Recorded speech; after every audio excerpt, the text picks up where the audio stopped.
चलिए जी, second question check करते हैं।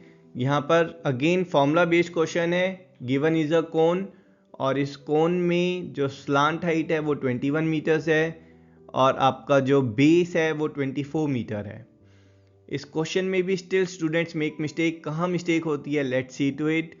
यहाँ पर आपका डायामीटर 24 है तो रेडियस कितना होगा, that will be half of diameter और 12 सेंटीमीटर। और यही वो पॉइंट है जहाँ पर हम कॉमनली मिस्टेक करते हैं। हमारे 90% क्वेश्चंस में यूनिट सेंटीमीटर होती है, तो we are very well versed with writing unit as centimetre only everywhere. But given question में यूनिट जो है वो मीटर है, so 12 centimetre is wrong, we have to write it as 12 metres. और यूनिट की मिस्टेक है जहाँ पर हम usually half a mark lose कर जाते हैं।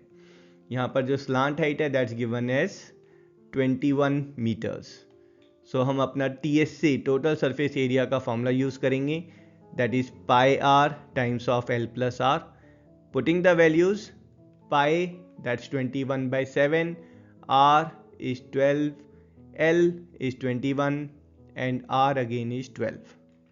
21 plus 12 that's 33.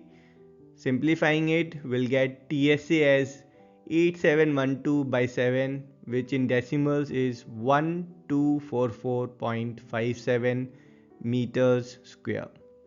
And that's our answer. That is TSA of the given cone is 1244.57 meters square.